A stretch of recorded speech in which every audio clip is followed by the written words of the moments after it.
Eu sou a Caroline Cipriani e esse é o Wine Now, o podcast que dá voz às mais incríveis histórias e conexões do mundo dos vinhos. Juntos, vamos percorrer o caminho para você aprender a conhecer, degustar e escolher seus vinhos. Hoje eu tenho o prazer de conversar com um dos nomes mais influentes do mercado de vinhos no Brasil, Ari Gorenstein. Empreendedor com mais de 18 anos de experiência no setor, Ari é conhecido por transformar a forma como o brasileiro se relaciona com o vinho, da Fundação Devino, uma das maiores plataformas de vinhos online da América Latina, até a atual Vila Porto Vinhos, onde segue expandindo novas fronteiras entre vinho, tecnologia e comportamento. Ari, é um prazer te receber aqui. E agora, vamos levantar as nossas taças para dar as boas-vindas ao nosso convidado especial de hoje, Ari Gorenstein. Ari, sejas muito bem-vindo ao Wine Now. Quer dar um alô para os apreciadores do vinho? Claro. Bom, muito obrigado primeiro pelo convite para participar aqui do Wine Now. Para mim, super prazer estar conversando, contando um pouquinho da minha história, da minha trajetória para amantes do vinho, entusiastas da categoria e todos que querem descobrir mais sobre essa indústria, sobre o universo, consumir mais vinho e seguir trabalhando aqui, acho que na missão de nós dois, que é democratizar o consumo do vinho, fazer com que o vinho chegue a mais mesas, a mais taças e mais apreciadores no Brasil. Ari, a tua trajetória, ela mistura técnica, gestão, paixão. Tu és engenheiro de formação, mas acabou encontrando no vinho o teu verdadeiro campo de inovação. Como essa transição aconteceu e o que te fez enxergar o vinho não só como prazer, mas também como uma oportunidade de negócio? Legal. Essa é uma história longa, tentar fazer a versão resumida e sintetizada aqui. Mas eu sou aqui paulistano, de São Paulo, vivi numa família de classe média, na qual o vinho era presente de maneira bem tímida, então em ocasiões sociais, festas, celebrações, não era algo que minha família costumava consumir com muita frequência. Então não fui educado no mundo do vinho dentro de casa. Como você falou, eu sou engenheiro de formação.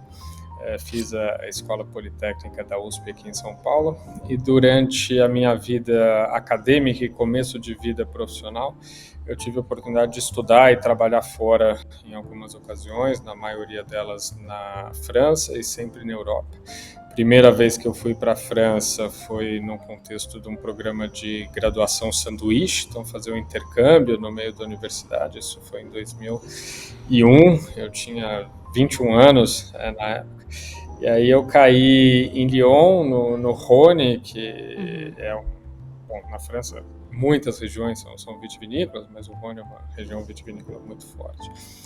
E ali eu fui descobrindo o vinho meio que por acaso, consumindo, tomando com amigos. O vinho está muito mais presente, né? O consumo per capita na França ele é 20 vezes maior do que o do Brasil.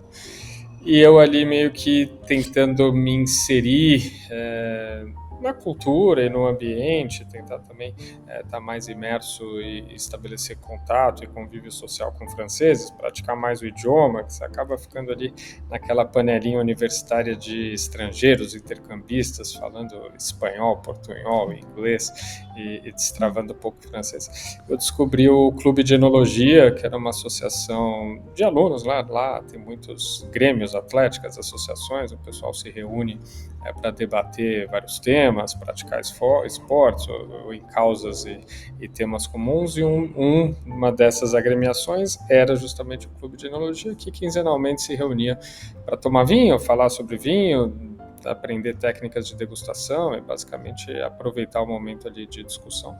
E como o vinho está muito presente no dia a dia, muitos deles tinham parentes conhecidos que eram enólogos, vinificadores, profissionais ou mais amadores que vinham, traziam os vinhos, contavam, abriam para provar. Depois de finais de semana organizavam também visitas, né, muito perto ali, 1 hora, 2 horas você chegava nas denominações de origem e tinha a ocasião de degustar e conhecer as vinícolas. E foi aí que eu me inseri muito por acaso nesse universo. Eu comecei, obviamente, como enófilo, né, amante, a degustar e tinha uma bolsa na altura que me permitia comprar vinhos no supermercado quando queria gastar um pouco mais, eram vinhos de 5, 10 euros, 15, 20, numa ocasião muito especial, mas que aqui no Brasil seriam vinhos já de um patamar de preço quase proibitivo, para um estudante universitário. E comecei a estudar, meio que autodidata, ler, consumir, aprender. Voltei para o Brasil, fechei o meu ciclo universitário aqui, me formei, comecei a atuar na indústria automotiva, na área de supply chain. Aí voltei para a França para fazer um primeiro mestrado ainda no segmento que eu sou formado, sou engenheiro industrial, então mestrado em supply chain e transportes. Fiquei 1 ano e meio na altura em Paris e o vinho seguiu fazendo parte da minha vida ali como consumidor. Quando eu tinha oportunidade também viajava, juntava amigo, alugava um carro, ia visitar as regiões, Bordeaux, Alsácia, Champagne. E aí voltei para o Brasil mais uma vez, fiquei atuando nessa indústria, né, indústria automotiva e consultoria na parte de supply chain. Mas num determinado momento da minha vida eu comecei a de fato olhar e falar, putz, essa será que é a carreira que eu quero? Indo para um lado muito técnico e não tão feliz com a atividade ali profissional. E o vinho sempre me perseguia, né? Sempre nessa questão de, putz, é um hobby, é uma paixão, não tenho nenhum conhecimento técnico para atuar nessa área. Olhava o mercado, já via um gap, vamos dizer, na parte de importação e marketing, achava que tinha muitas oportunidades para desbravar o comércio e via as empresas, a maioria delas empresas na altura familiares, pequenas ou grandes, mas de gestão pouco profissionalizada, e sempre me interrogava se existia um caminho para trilhar e para atuar ou empreender. Não tinha muito patrimônio para empreender na altura, mas sabia que eu não tinha um conhecimento técnico para de fato me aventurar. E aí fui pesquisar o que poderia haver de formação técnica para mim, de fato, me equipar. O que eu gostava mais era muito mais o lado, de fato, do comércio, do marketing, do go-to-market, e essa missão de fato, democratizar o vinho, trazer o vinho, comunicar o vinho. E aí eu vi que no Brasil existiam formações na altura até muito mais técnicas, né, em viticultura, enologia e poucas coisas mais voltadas ao lado do comércio exterior e do marketing. E aí fui ver o que existia fora, encontrei algumas formações que faziam sentido. Uma delas é que eu vinha fazer, que é um mestrado em vitivinicultura, enologia, comércio e marketing de vinhos. E aí eu postulei de maneira muito despretensiosa, porque de fato é isso, eu não tenho vinho de berço, não venho de família de viticultores, não sou alguém que já tinha um background que poderia ser mais facilmente direcionado para o vinho, não sou agrônomo, não sou químico, não tenho nenhuma formação que já poderia me levar para enologia ou para vitivinicultura de maneira mais óbvia. E aí fui passando pelo processo seletivo, acabei sendo aprovado, e aí foi de fato um momento de, largo tudo e deixo a engenharia de lado e vou investir e parar minha vida 2 anos para fazer esse mestrado. E aí, depois de alguma reflexão, eu cheguei à conclusão de que valia a pena apostar, porque era uma oportunidade única, que pior cenário possível seriam ser 2 anos sabáticos, voltaria à Europa, no caso era um mestrado que chama Master Vintage, que era capitaneado por um consórcio de universidades europeias. Então fiz a minha formação na França, em Portugal, na Hungria. Sim. Teve uma viagem de estudos pela Romênia, Grécia. Então era uma formação muito bacana, com gente do mundo inteiro, Rússia, China, Japão, França, Espanha. Então também uma oportunidade também, né, esse tema multicultural e social muito bacana. Falei, bom, aí fiz, foi 1 ano e meio, depois fiz um estágio de fim de estudos no Sindicato de Vinhos da Borgonha, que é o BIVB. Aí voltei para o Brasil e aí sim comecei a atuar durante 1 ano e meio como freelancer, tanto na área de vinhos, que era onde eu estava querendo me inserir, então dando consultoria para restaurante, atuando como consultor para importadoras em projetos pontuais, como consultoria ainda na área de supply chain e engenharia, que era o que pagava minhas contas. E aí de lá para cá veio a minha carreira, mas começando por como eu caí nesse mundo, foram essas idas e vindas, e o vinho primeiro como paixão, hobby, depois em algum momento uma decisão, não, é isso, vou tentar conciliar a atividade profissional com a paixão. Fiz uma aposta que acabou, olhando para trás, dando certo.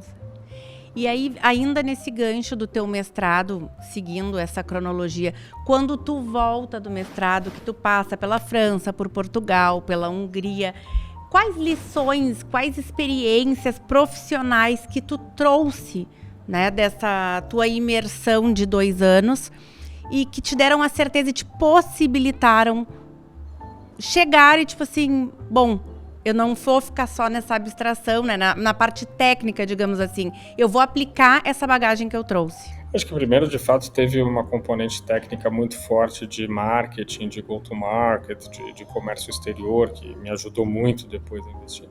Mas acho que o principal foi essa vivência de ver o vinho com outros olhos, né? Perceber que o vinho na Europa, ele é alimento, né? Ele é um produto, obviamente, com as contrapartidas positivas que isso traz, que é uma carga impositiva muito menor, mas eu vivi também, não vou dizer a demonização do vinho, porque agora é que ela está vindo mais forte, com a OMS, etc. Mas eu vivi um momento transformacional no qual a publicidade do vinho na França, em especial com a Loire Vin, começou a ser vista de uma maneira diferente, via as implicações que isso trazia para a categoria, mas acompanhava principalmente os padrões de consumo e via que o vinho era algo que, de fato, na França existia vinhos para todos os bolsos. Primeiro, por você conseguir na gôndola do supermercado encontrar vinhos de €1,50 minimamente palatáveis, né, para você tomar como uma bebida despretensiosa ali. Segundo, como algo culturalmente muito mais presente, né? Então o vinho não tinha esse estigma de ser algo muito sofisticado, muito luxuoso, muito glamouroso. Ele poderia ter, se a pessoa quisesse um vinho para uma ocasião especial, quisesse comprar um grande Borgonha ou fosse um grande entendedor, mas se não, era uma bebida corrente, né? Como é uma questão muito uva, mais como a Coca-Cola. cultural, ela está inserida no dia a dia, né? E era essa a provocação que eu fazia, como mostrar e como trazer para o Brasil uma imagem de que o vinho também pode caber em qualquer bolso, pode caber em qualquer grau de conhecimento, né? Porque aqui muitas vezes as pessoas falam que isso é muito complicado, eu não entendo, é difícil, é uma categoria que para você, vamos dizer, usufruir ou ter prazer, você precisa já ter uma barreira de entrada alta, né, ter um conhecimento, um envolvimento. Isso não é verdade. Na França, o francês médio não conhece muito de vinhos. Ele também tem um conhecimento baixo, o médio. E nem por isso deixa de consumir. Você vai para as regiões, você vai no supermercado, vai ter vinhos daquela região, não vai ter do mundo inteiro. Isso simplifica muito a jornada, né? Claro. O sujeito no Beaujolais vai tomar vinho do Beaujolais, o cara na Borgonha, vinho da Borgonha, o cara no Languedoc, vinho do Languedoc. Isso limita o espectro, facilita a jornada de compras, mas ele tem muito menos fricção e atrito de jornada do que eu via, que era o que aqui acontecia, justamente por essa coisa da categoria parecer ser algo muito sofisticado, muito elitista, e foi talvez alguns insights que depois, quando a gente colocou Evino no ar, né, que foi um empreendimento primeiro, né, minha primeira experiência como empreendedor, que começou lá em 2013, acho que muitas dessas coisas veio de fato quebrar barreiras de entrada, permitir acesso a uma categoria que se parecia muito complexa e também, nesse caso específico da Evino, mudar o canal, né? Putz, deixa eu tirar a experiência do físico, trazer para o digital, isso vai trazer muito benefício, vai afugentar muito menos o consumidor, que às vezes tem medo de entrar numa loja de vinho por achar, putz, aquele ambiente ali muito sóbrio, muito sisudo, madeira, o sommelier de terno e gravata, não é para mim, não vai ter vinho para o meu bolso. Online, você está ali, você vai ser atendido por um atendente virtual ou por um consultor digital que vai te atender, mas a barreira, a fricção, o receio é muito menor, né? Então, acho que muitas dessas ideias vieram dessas vivências prévias. E aí, na tua visão, qual é essa questão cultural e comercial e do dia a dia, cotidiana do vinho, que na Europa é muito natural, é muito difundido. Aqui no Brasil, nós ainda estamos num processo de aprendizado nessa questão, né? Então, lá atrás, isso era mais claro ainda do que é hoje, porque aqui no Brasil hoje muito se fala em vinho, já se consome vinho, as pessoas querem, mas tu imagina lá no início, quando tu vieste com essa ideia desse, né, pós esse mestrado. Então, acho que isso pode ser considerado uma das principais questões de diferenciais que tu te desse conta na época, dessa questão da Europa já estar muito à frente nessa questão, não só da produção do vinho, mas na questão do consumo, na questão de estar no dia a dia das pessoas, na mesa, no cotidiano, sem muito elitismo. E aqui nós ainda estamos caminhando nesse sentido, né? Exato, tem muito da história, né? Exatamente, o vinho é um produto que está muito mais difundido também do ponto de vista agronômico, né, e agrário. Você tem vinhas na França inteira, e era um produto que tipicamente era consumido pelo trabalhador rural que ia para o campo, seja ele o cara que trabalhava vinificando ou com outras culturas, outros cultivos, e tomava no almoço, levava, tinha a garrafa, tinha de alguma maneira acesso a um garrafão e tomava isso de maneira como um alimento de fato. Era um alimento, né? Um produto calórico, um produto que é também um lubrificante social ali para as relações, e que substituía a água, um produto sanitariamente muito seguro para consumo.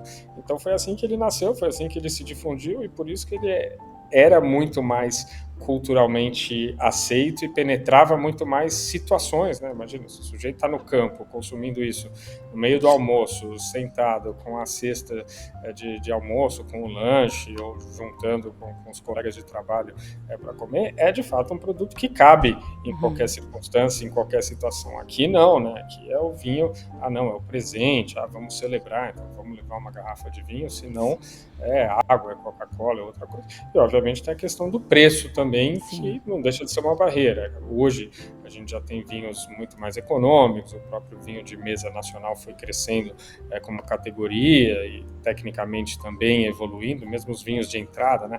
Mesmo de lá para cá, né? Se a gente olhar nesses últimos, falando de 2001 até 2026, em 25 anos, a gente tem uma evolução enológica gigante, né? Então, vinhos de primeiro preço que eram, não vou dizer intragáveis, mas que tecnicamente eram menos bem acabados, hoje vinhos de primeiro preço, em sua ampla maioria, não tem defeito enológico, né? Podem ser melhores, podem ser piores, podem ser ter sido mais ou menos corrigidos na adega, mas eles normalmente são bebíveis em sua ampla maioria, o que faz também com que o acesso se torne mais democrático. E eu tenho uma curiosidade.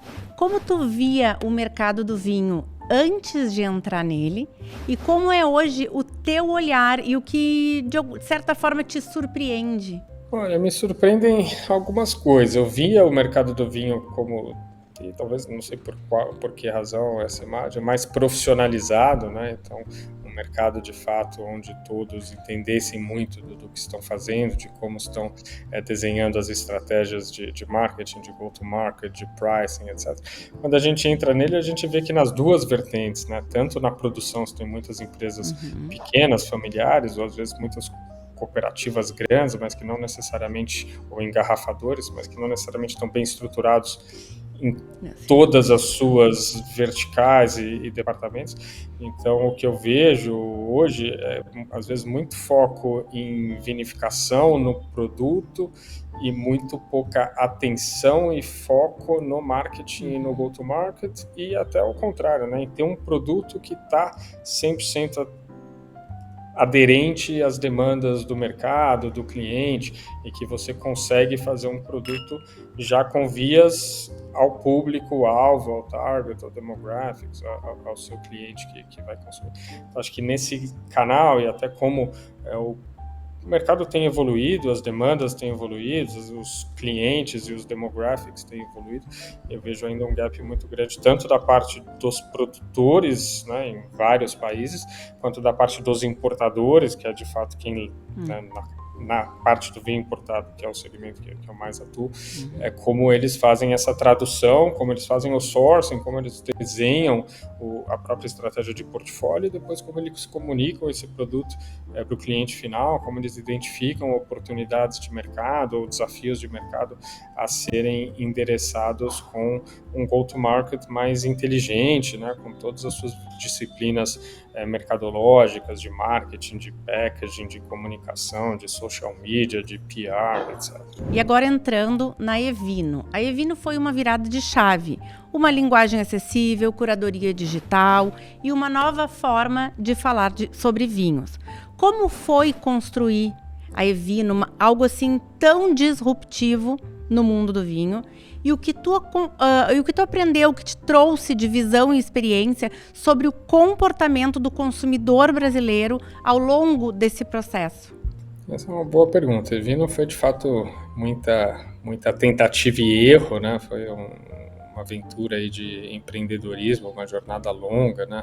A gente fundou, eu com o meu sócio fundador, que é o Marcos Leal, que começou o negócio lá atrás comigo em 2013, e eu segui no negócio, que depois se transformou muito, né? Evino fez a aquisição de Gran Cru, formamos uma holding que era Víssimo, eu tive à frente desse negócio até final do ano passado, 2024. Então foi uma jornada de fato de muito. Obviamente, quando a gente começou o negócio, a gente tinha várias premissas, várias crenças que a gente foi testando, muitas delas se provaram válidas, né? Principalmente essa questão de fazer o digital, na época, o que era até mais forte do que hoje, fazer esse digital com cunho promocional do que é o flash sales, né, que são ofertas de preço mais agressivas e um catálogo rotativo, né, então muito lançamento de produto, muita novidade, essa originação constante e esse portfólio muito itinerante e rotativo, que se provou muito acertado lá atrás. Hoje a natureza do comércio eletrônico, até as demandas do cliente são outras, e acho que isso já não é tão verdadeiro. Mas assim, do meu aprendizado ao longo desse tempo, foi primeiro que também a jornada de consumo do cliente se digitalizou muito, né? O digital como um todo. Quando a gente começou o negócio, os marketplaces praticamente não existiam, os apps de delivery não existiam, esse cross-border e-commerce que a gente tem hoje era algo que estava começando, então o vinho de fato ficava, e mesmo o fazer e-commerce, havia muitas barreiras de entrada, né? Não existiam tantas plataformas de e-commerce, o custo para você colocar de pé um negócio era muito maior, todo o ecossistema de prestadores de serviço, 3PLs, né, na logística, agências de marketing digital, tal, era muito diferente e um pouco mais restrito. Hoje é um canal muito relevante, né? O direct to consumer se tornou muito relevante para muitas indústrias, poucas delas atacavam, né? Ficavam mais focadas no B2B do que no B2C hoje praticamente. Então houve uma transformação da indústria como um todo e obviamente do ponto de vista do consumidor, das expectativas, né, e do que ele exige como nível de serviço, como oferta, como preço. O mercado se tornou muito mais concorrido, competitivo. Lá atrás, você imaginar, quando a gente começou, a gente fazia o que a gente chama de cross-docking, né? A gente comprava produtos de outros importadores. Depois a Evino veio a importar e hoje ela praticamente 100% do que é vendido são produtos de importação exclusiva e própria. Mas no começo do negócio, o que se fazia era negociar lotes com importadores que nacionalizavam o produto. A gente fazia as campanhas de venda e a gente tinha os cortes de pedido. Então, vendi 4 dias de campanha, passava o pedido para o meu fornecedor me atendia e aí eu atendia o cliente. Então, o ciclo para o cliente eram jornadas que podiam durar, em termos de prazo de entrega, depender do CEP e do estado e cidade do destino, 12 dias, 15 dias em alguns casos. Hoje isso é absolutamente inviável e inimaginável, né? Você recebe da China nesse prazo. Então é outra que eu acho que muitos aprendizados, mas muito maior aprendizado é a necessidade de você se adaptar a uma demanda que está em constante mutação e a expectativa do consumidor que está em constante mutação. Sim. Outra tese que a gente tinha muito forte lá atrás e que foi verdadeira no começo do negócio é que existia uma oportunidade muito grande em trazer vinhos do velho mundo a preços mais acessíveis, né? Então, que existia no mercado de Itália, principalmente de Itália, e França e Espanha eram muito mais os grandes vinhos, né? Os grandes Bordeaux, os grandes Borgonhas, Brunelos, Barolos, os Riojas, Ribeiras del Duero e vinhos de denominações menos prestigiosas ou vinhos mais acessíveis desses países chegavam menos. A oferta do supermercado nessas origens era muito menor, a oferta dos outros importadores nessas origens era muito menor. Quando a gente começou a fazer nossas importações, a gente foi muito buscar esses flancos que a gente entendia que estavam descobertos. Isso se mostrou uma tentativa muito acertada. De lá para cá, toda a concorrência se adaptou. A gente já encontra nas gôndolas do supermercado vinhos dessas origens em preços, obviamente não chega a competir diretamente com Chile e Argentina, que conseguem, por temas logísticos, tributários e mesmo de custo na origem, chegar com preços mais competitivos, mas você já tem oferta desses países a preços ali, numa gama média, bastante interessantes. Não era a realidade lá atrás, a gente surfou muito essa onda. O próprio tema de clubes e assinaturas, né? É algo que essa conveniência, comodidade, foi algo que também se mostrou muito acertado lá atrás. Então, tive muitos aprendizados. E aí te pergunto também uma curiosidade que fica, com ali quando estoura a pandemia, como que fica o cenário? Muito favorável? Como é que foi assim no primeiro momento, assim, e agora? Como é que nós vamos seguir aqui administrando essa situação? Mas eu vejo que é um antes e um depois dessa pandemia, né? Ela veio, para muitos setores foi muito complicada e para outros realmente é um antes e um depois, né? Não, do ponto de vista do negócio, obviamente que a pandemia no negócio online de vinho foi um vento a favor. Obviamente, quando ela nos acometeu, a primeira preocupação foi com a saúde dos colaboradores. Teve um tema interno muito forte, né, de como a gente preservava os nossos times. Todos os times que faziam um trabalho mais de escritório, a gente conseguiu mover para o home office com muita velocidade e sem prejuízo de produtividade e performance, mas existiam outros times, que eram os times de centro de distribuição, que fazem, né, picking, packing, fulfillment, preparam os pedidos. Esses tem que fisicamente estar no local de trabalho, então houve toda uma preocupação e ajustes operacionais muito grandes. E aí depois, obviamente, num segundo momento, se adaptar à demanda crescente que apareceu, porque de fato o consumo de vinho aumentou muito, né? Surgiu as pessoas dentro de casa com menos opções de lazer, o on-trade, né? Os restaurantes, bares fechados, então o consumo já foi internalizado e o próprio consumo per capita de vinho subiu. As pessoas começaram a tomar mais por lazer, prazer, e aí também foi um momento que acho que culturalmente transformou muito a relação do brasileiro com o vinho, por começar a entender que o vinho cabia em ocasiões mais descontraídas, descompromissadas e despojadas, né? Putz, fazer um jantar aqui no meio da semana, fazer um happy hour aqui com os amigos, assistir um Netflix de noite com vinho. O vinho começou a se inserir em ocasiões que antes ele não estava tão presente, porque as pessoas estavam consumindo mais, e o digital se tornou o canal de predileção, né? Porque as pessoas não estavam indo, as lojas em alguns momentos estavam fechadas, mas o supermercado, etc.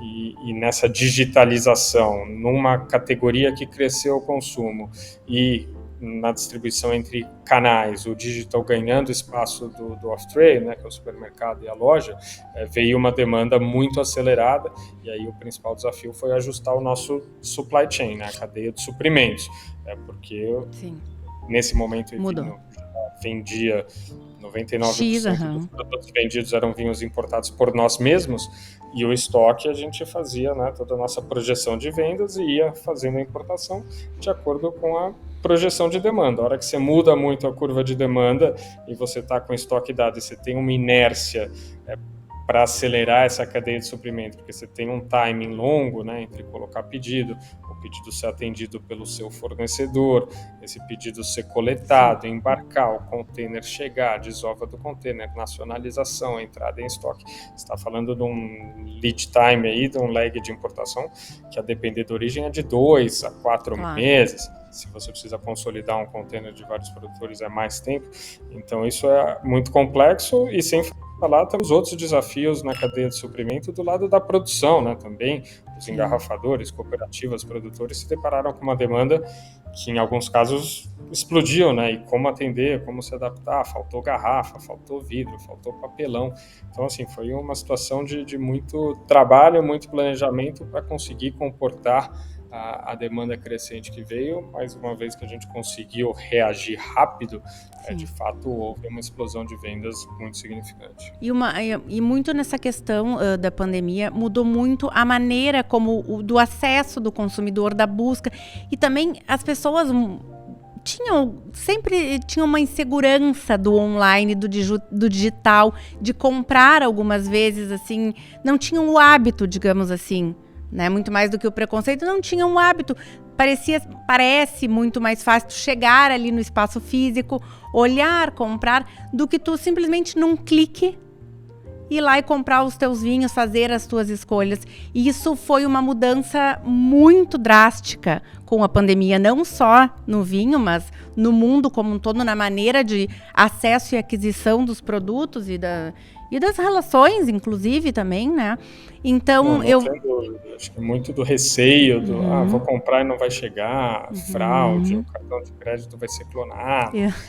As pessoas começaram a ter que comprar pelo canal e correr os supostos riscos e ver que era uma jornada absolutamente transparente, sem fricção, sem atrito. E aí uma vez você vê a conveniência, não tem que sair de casa, não tem que estacionar. O vinho também, se você está comprando uma quantidade razoável, é um produto que requer um manuseio, pegar a caixa, levar para o carro, pôr no porta-mala, levar para casa. E no digital, essa jornada ela é muito simplificada, né? E a hora que você vê a oferta que o digital te dá, mesmo os rótulos, os preços, que muitas vezes são muito vantajosos em relação a outros canais, você começa a experimentar isso, é uma jornada quase que também, muitas vezes, sem volta. Ele passa a fazer parte do seu repertório, por mais que você ainda vá transitar em outros canais, ele passa a ser um canal que tanto que não ficou como um movimento ali adstrito à pandemia. Ele se normalizou no pós-pandemia e hoje muitas pessoas em diversos setores, segmentos, até consultas médicas, as pessoas muitas vezes estão preferindo fazer do conforto da sua casa, do seu escritório, enfim, do que enfrentar, enfim, o deslocamento. E funcionou muito bem. Então foi um movimento que veio, surpreendeu, deixou num primeiro momento todo mundo assim, opa, será que, né, vamos e entrar nessa nova era e veio para ficar. Trabalho, remoto, tudo, híbrido, tudo. Alguns reverteram em maior ou menor grau, mas hoje não há dúvidas de que o uso dessas modalidades é muito mais intensivo do que era no pré-pandemia, porque as pessoas aprenderam que funciona.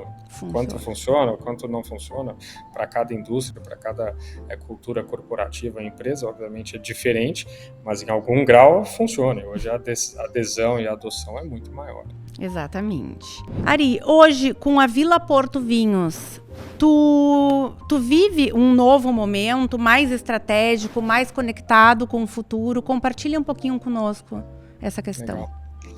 A entrada na Vila Porto aconteceu tem 6 meses agora. Uma empresa, a divisão de vinhos na Vila Porto Vinhos é uma vertical dentro de um grupo do conglomerado empresarial muito grande, né, que é o Grupo Vila Porto, que atua em vários braços, né, o principal deles sendo a trading, um segundo grupo, parte logística, né, armazéns, transportes, e a parte Vila Porto Vinhos, que eu hoje lidero como CEO, que é a parte de distribuição dos vinhos de importação própria do nosso catálogo, que a gente trabalha com exclusividade, que a gente vende, né, para o trade, então modelo B2B, para atender restaurantes, o off-trade, enotecas, empórios, lojas, delicatessens, alguns supermercados de gama média-alta, e depois também o nosso ecossistema de lojas, que é o varejo físico, que são as lojas Ville du Vin, que pertencem ao Grupo Vila Porto e tem franquias. Então, tem 5, 6 meses para revisitar muito dessa business unit, né, dessa unidade de negócio, redesenhar a estratégia, redesenhar portfólio, redesenhar go-to-market, apoiar com o know-how que eu adquiri ao longo desses anos. Uma empresa familiar, são 2 sócios, né, mas na essência opera como uma empresa familiar, muitos membros da família dentro da companhia, uma cultura corporativa e um momento, ou vamos dizer, grau de maturidade diferente do que era Víssimo, mas muito potencial para destravar. O que eu vejo é um grupo muito potente nas suas disciplinas, né? Então na logística, no despacho aduaneiro, na distribuição em si, e que o que eu tenho tentado fazer ao máximo é capturar as sinergias que existem entre outros braços de negócio e a distribuição e, de fato, tentar dar um norte estratégico diferente do que era dado até então na distribuição. Então, a gente teve muitas discussões internas para desenhar o plano e o horizonte do que deve ser esse negócio daqui a 5, 6 anos, em 2032.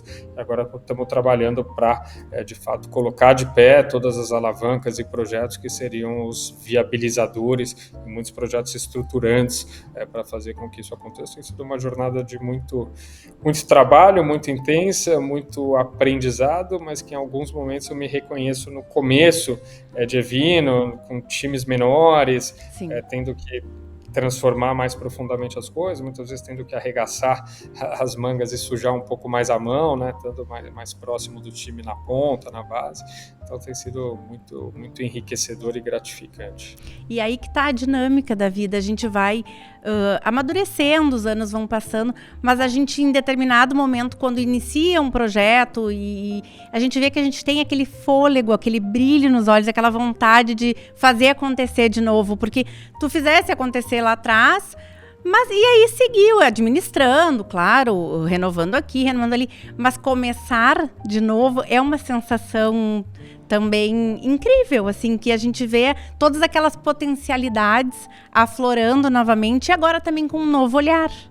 Exatamente, né? Eu acho que isso é uma redescoberta, um pouco esse voltar no tempo, mas talvez com um pouco mais de sabedoria, um novo olhar e também já tendo cometido alguns erros do passado e sabendo um pouco mais de alguns caminhos das pedras. Nunca tem uma receita de bolo, cada negócio é seu negócio, cada estratégia é uma estratégia, mas tem sido muito interessante essa nova jornada. E eu vejo também que muito mais do que os nossos acertos, os nossos erros e aquilo que a gente aprende com eles é que nos levam a chegar naquele lugar que a gente se sente, não diria assim, confortável e realizado. Não tem dúvida, acho que muitas coisas que a gente fez errado e de novo, né, errar de maneira controlada, e acho que isso foi também algo que a gente fez muito bem dentro de Evino, de Vissimo, de fazer as apostas, ter as iniciativas de inovação, os projetos, mas sempre sabendo quais eram as hipóteses e crenças que a gente queria provar, tentando fazer isso muito rápido, né, reiterando muito rápido, para de fato fechar algumas avenidas que originalmente pareciam promissoras, e a hora que a gente começava a tracionar não eram. Então, acho que a metodologia do erro também foi construída lá atrás, eu tento replicá-la agora. E eu queria conversar contigo um pouquinho dessa questão da tecnologia. O que tu vê, o que tu acha que no mundo do vinho ainda precisa, nesse sentido do digital e da tecnologia, para segurar, digamos assim, e angariar os consumidores cada vez mais jovens? Porque o vinho teve muito sempre esse conceito, né? Quem tomava vinho são as pessoas mais velhas, as pessoas com uma estabilidade mais financeira. E hoje, muito nesse movimento da democratização do vinho, o alvo é o público mais jovem, que as pessoas iniciem mais cedo, se interessem mais cedo em consumir e entrar para esse universo. E aí, agregando isso, o público é muito dinâmico, é muito digital, é uma galera mais jovem, é diferente de quando a gente era uma galera, né? Então, o que tu vê nesse cenário para que consiga abraçar esse pessoal e trazer para dentro do universo do vinho? Isso é uma ótima pergunta, né? A gente vê hoje muito agenda de AI atuando a serviço do vinho desde, né, do campo, do plantio, da vinha, ajudando a determinar ponto ótimo de colheita, robotização e automação também, mas concordo com você que as maiores oportunidades de uso da tecnologia estão justamente em assegurar, né, de novo, a democratização, o comércio. Acho que tem muita oportunidade de uso de AI para personalizar a oferta de vinho, né, entender melhor o consumidor e trazer para ele uma oferta que corresponda mais ao perfil organoléptico, né, ao paladar de cada um, e com um storytelling que seja também a narrativa que cada um quer escutar, né? Então, selecionando os produtos e trazendo produtos cujos argumentos de venda e cujas narrativas melhor se adaptam ao público-alvo, e agora de maneira quase que, né, discretizada no 1 para 1. O que a gente vinha observando, né, em todo o comércio digital era sempre clusterizações, então, segmentações de clientes, grupos de clientes. Hoje a AI pretende você fazer isso no grau individualizado, né? Então, trazer para cada cliente a melhor oferta, acho que aí tem muita oportunidade. E aí depois, para mim, é o uso de tecnologia para a construção de experiências, né? A gente vê hoje que o consumidor, cada vez mais, ele quer experimentar, e a experiência vale tanto ou mais do que o produto em si, né? Então, que experiências eu posso viabilizar? E aí nos vários pontos de contato com o cliente, de novo, no digital, mas no varejo, a tecnologia pode estar a serviço dentro do varejo também, com totem, com sommelier digital, com robô, com o que quer que seja. Você personalizar essa oferta, depois você tem todo o universo enoturístico, que é uma indústria que cresce monumentalmente, onde tem muita oportunidade tanto de monetização, de rentabilização, de construção de marca. Acho que as construções de marca passam cada vez mais também pelas experiências, pelo enoturismo, pelo receptivo das vinícolas, e quem souber introduzir a tecnologia nesses momentos, nessas jornadas, de maneira inteligente, também tem muito a capturar para assegurar que essa jornada depois se prolonga, né, para os outros touchpoints do cliente, aí depois no país de volta dele, no varejo, no restaurante, onde quer que seja, com mais informação. Então, acho que ainda, obviamente, não tem uma receita de bolo ou um desenho, e cada produto é um produto, né? Cada vinícola é uma vinícola, cada importador é um importador, mas acho que a tecnologia seguramente vai permear, mas eu vejo muito espaço para ela enriquecer esses touchpoints e essas jornadas e as experiências, desde a visita à vinícola até a visita no ponto de venda, quer seja ele off-trade ou on-trade. E eu trago muito essa questão dos jovens, porque eu sou mãe de adolescentes, e o meu filho ainda não tem 15 anos, ainda não bebe, mas a gente conversa. Então ele vê muito a questão do vinho dentro de casa, no meu trabalho, com meu marido, com os amigos, quando vem em casa. E aí a gente conversa, ele, mãe, vinho não, né? Não vai dar para estar tomando vinho. Eu digo, não, Tomás, olha só, a gente quando tiver idade, né, então para beber, a gente pode organizar aqui em casa com os teus amigos, uma degustação às cegas, uma degustação também guiada, para que vocês conheçam esse universo. Meu filho, o vinho hoje em dia tá aqui, tá na adega dentro de casa. É acessível, é abrir e pegar, né, quando tiver idade para isso. E ele fica olhando, e daí tu vê que, mesmo vivendo esse universo e acompanhando, os jovens, o que eles querem? Bebida barata? Eles querem o quê? Eles nem olham preço, eles querem, né, o que for ali mais, não querem gastar. Mas então a gente tem que ensinar, claro, não fazendo apologias, e o meu próprio filho querendo que ele beba, mas que quando ele iniciar nesse movimento, que ele pode sim iniciar pelo vinho, que não precisa ser pela vodka, pela cerveja, pelo o energético, nem sei direito o que esses jovens estão bebendo hoje, mas que tu pode mostrar para eles que não, tu pode sentar numa mesa, fazer um churrasco com os teus amigos e apresentar um vinho e poder degustar um vinho. Não é porque vocês têm 18 anos, 20 anos, que não vão poder iniciar num vinho. Acho que tem ensinar, muito da comunicação, tem muito da comunicação, da educação.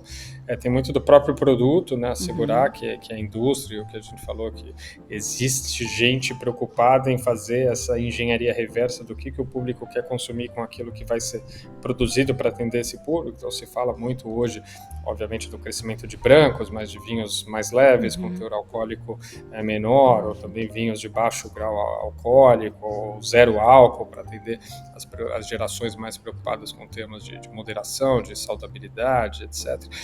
Mas também inovação, né? Coquetéis à base de vinho, sim, todos os produtos ready to drinks, toda a parte de novos formatos, vinho em lata, bag in box. Então é como ir transformando e adaptando para assegurar que existem portas de entrada para o universo do vinho que se adaptam às necessidades, demandas e jornadas diversos públicos, claro. Às vezes, de fato, é isso. Prefere tomar uma cerveja, prefere tomar um coquetel, prefere não beber vinho porque o álcool é muito alto, porque está preocupado com a caloria, com a saúde. Então, como você assegura que existem portas de entrada para a descoberta da categoria, que depois é uma categoria que a gente sabe, né, que uma vez que você entra e descobre o quão vasta e o tamanho da das oportunidades o quão versátil ela é, o quão enorme são as possibilidades, você dificilmente sai. Então, para mim, assegurar essas portas de entradas que não afugentem e que aproximem com algum ângulo diferente essa juventude.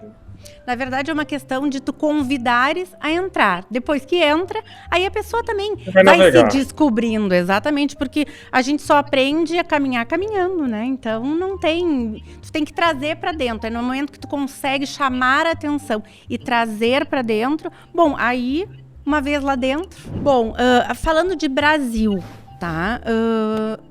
Como tu acredita que nós estamos posicionados nessa cadeia global hoje? Como tu nos vê nesse cenário? Eu vejo o vinho brasileiro se desenvolvendo muito, né? O que a gente vê são novas fronteiras, né? Novas regiões vitivinícolas. O próprio advento da dupla poda, da colheita de inverno, vem assegurando que o cultivo da vinha se faz em regiões menos óbvias ou menos tradicionais, né? Acho que o Brasil já tem uma fama e uma notoriedade com os espumantes. O consumo de espumantes nacionais, mesmo dentro do país, já é bastante importante, né? Na categoria, vamos dizer, de vinhos finos, deixando de lado o vinho de mesa. Então, já existe um reconhecimento do brasileiro com relação ao espumante, ao custo-benefício, a qualidade do produto.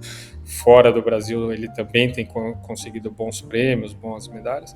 Nos vinhos tranquilos, né, não espumantes finos, o que a gente vê é, de fato, para mim, como grande novidade, essas novas fronteiras, toda a parte da Mantiqueira, interior do estado de São Paulo, Cerrado, tem muitas regiões agora produzindo, no Rio de Janeiro, novas que não produziam, produções interessantes. Acho que a gente ainda tem um desafio em algumas delas na questão custo-benefício, né? São produtos que às vezes o valor agregado é maior. A minha preocupação com a indústria nacional, da maneira com a qual eu vejo os movimentos aí mais recentes, é justamente nessa parte de vinhos mais premium e finos, o número de empreendimentos que tem se construído e que vão, ou já estão sendo lançados, ou vão ganhar mercado nos próximos 5, 10 anos, que eu acredito que a demanda não está aí, então que o mercado não comporta. Então, acho que alguns deles já vêm concebidos para que a parte do enoturismo, a parte receptiva, seja um pilar importante, e esse eu acredito muito, é o que a gente acabou de falar das experiências, as pessoas estão cada vez mais ávidas por experiências, tem alguns clusters e polos sendo desenvolvidos em torno do vinho, mas já também pensando em infraestrutura hoteleira, restauração, outros polos de lazer e entretenimento em torno né, dessas localidades e da experiência do enoturismo, mas outros estão sendo concebidos para se colocar esse vinho no mercado, no on-trade, no off-trade, e vai ser um excedente de oferta que vai se dar numa velocidade muito rápida. E esse é o meu único receio. Essa bolha, aí é uma bolha, é algo que o mercado, eu não tenho dúvida que não vai ser capaz de acomodar, não tenho muita estatística, acho que é difícil ter, porque são projetos que muitos deles estão em fase de construção e ainda não foram lançados. Mas a hora que a gente conseguir colocar na ponta do lápis quanto a gente vai ter de oferta adicional de vinhos em determinados perfis, né, de paladar, de preço, etc., vai ser um multiplicador frente ao que existe hoje de oferta gigantesco, e aí não existe um mercado que acomode. Então é aí que está o único receio com relação a essa euforia e entusiasmo com o vinho nacional, que acho que são saudáveis e bem-vindas, mas do ponto de vista de retorno do capital empregado nesses investimentos, eu tenho algum questionamento, exceto por aqueles que já nascem com uma vocação 100% dedicada à experiência, ao enoturismo, ao receptivo. E aí, muito nessa questão do vinho representar hoje o consumo, as pessoas não querem mais beber só por beber, né? Elas querem a experiência, elas querem o tempo, a conexão. Então, tu acha que a gente pode usar como metáfora que o vinho pode ser, hoje, o novo vinil? Eu acho que sim, eu acho que é muito, de fato, a maneira com a qual você experimenta e experiencia aquele produto, né? Eu acho que uma boa analogia. É um produto que ele pode ser colecionável, que ele tem N vertentes, N preços, mas que o principal é a maneira com a qual você consome e usufrui, sem entrar, obviamente, no universo Sim. dos vinhos de investimento, de colecionador, que aí é especulativo e é outro tipo de interação e relacionamento com a categoria. Bom, Ari, a gente está se aproximando do final aqui do nosso bate-papo e a gente tem um quadrinho aqui no podcast que se chama Wine Drops. É um quadrinho que possibilita tanto eu quanto nossos ouvintes a te conhecer melhor. É um quadrinho de brincadeiras. Posso começar? Legal, claro. Se o vinho fosse uma pessoa, quem ele seria para ti hoje? Um amigo, um mestre, um amor ou um desafio? Acho que um amor, né? Um relacionamento já bem íntimo. E de descobertas diárias. O vinho, ele é mais sobre técnica, sobre emoção ou sobre pessoas? Essa é uma boa pergunta. Não é mais sobre técnica. É mais sobre emoção. É de fato o diálogo que você estabelece com ele e a gente falou muito da experiência, né? Mas a gente muitas vezes assume que a experiência está no líquido, no vinho que está dentro da garrafa, né? Mas no final a experiência é tudo que está no entorno, as pessoas que você está cercado, o lugar que você está, qual que é a ocasião. Isso conta muito. Na tua trajetória do mundo do vinho, ele te trouxe mais encantamentos ou mais aprendizados? Ou encantamentos com aprendizados? Acho que encantamentos com aprendizados, mas como o meu relacionamento com o vinho ele tem duas vertentes, né, a profissional e a pessoal, vamos dizer assim, eu acho que hoje mais aprendizados. Aprendi muito com ele, conheci muitas pessoas, aprendi muito sobre a vida e sobre a carreira. E agora, para fechar o nosso Wine Drops, se tivesse que deixar uma frase como um legado para o nosso vinho brasileiro, qual seria? Vinho brasileiro? Ou para um vinho de um modo geral, uma frase que tu gostaria de fazer um fechamento e deixar como legado. Acho que para mim a frase é que vinho é experiência. Muito do que a gente falou é pensar no produto como um todo, no marketing como um todo. Acho que às vezes quando se fala dessa indústria tá muito se voltado ao líquido, né, ao produto dentro da garrafa. A gente tem que pensar mais no produto fora da garrafa, no consumo daquele produto, na mensagem que a gente quer passar. Isso para o brasileiro ou para o não brasileiro, mas acho que em especial para o brasileiro. Tem que pensar em como construir essa categoria, como fazer com que mais gente experimente e qual que é a experiência que a gente quer prover. Eu vou te dizer que eu resumiria, e tu também, pelo nosso bate-papo, te enquadra nessa... Nós, apaixonados pelo vinho, que o vinho, antes de mais nada, ele é conexão. Ele conecta mundos, ele conecta pessoas, ele conecta histórias. E aqui no nosso episódio é mais uma história, mais uma vez, que a gente está contando, trazendo uma curiosidade, uma construção de vida, de um propósito que nasceu lá atrás. E isso me encanta muito no mundo do vinho. E o Wine Now, ele vem muito com esse objetivo. E até a gente já conversou sobre isso. De contar essa história, de conectar essas paixões, de possibilitar que as pessoas entrem nesse universo e conheçam o que de fato acontece por trás dos bastidores, que motiva as pessoas a sonhar tão alto e a viver essa paixão, né, que é o mundo do vinho. Exatamente, acho que é isso. Vinho é experiência, vinho é emoção, vinho é conexão. E por trás de cada um de nós, consumidores ou profissionais, tem uma história de como se inseriu nisso, do que o vinho proporciona para cada um, de em que momento dessa jornada a gente está. Então, estamos muito alinhados aí na nossa visão. Exatamente. Então, eu te agradeço, encerro assim, com esse fechamento, o nosso Wine Now de hoje. Foi um prazer te receber aqui, foi um prazer escutar a tua história, compartilhar esses insights, de aprendizados, de experiência de vida, de muitos acertos, de muito sucesso. Muito obrigada e espero que a gente se encontre mais vezes, converse mais vezes. Foi um prazer te ter aqui no Wine Now hoje. Eu que agradeço pelo convite, foi um prazer poder compartilhar aqui um pouquinho da história dos últimos anos, da trajetória dentro desse universo e convidar todo mundo que nos assiste, nos escuta, a seguir passando essa mensagem do vinho, consumindo vinho, explorando, descobrindo, estudando, que acho que é uma categoria, como a gente falou, quando você entra, você não sai mais e as possibilidades de exploração são gigantescas. Então tá, muito obrigada, tchau, tchau, até a próxima. E assim, encerramos mais um episódio do Wine Now. Se tu gostou, não esqueça de se inscrever no nosso canal e nos seguir em todas as redes para ficar por dentro de todas as novidades. Compartilhe esse episódio com seus amigos e ajude a nossa comunidade a crescer. Até o próximo episódio e lembrem-se, cada taça conta uma história. Saúde!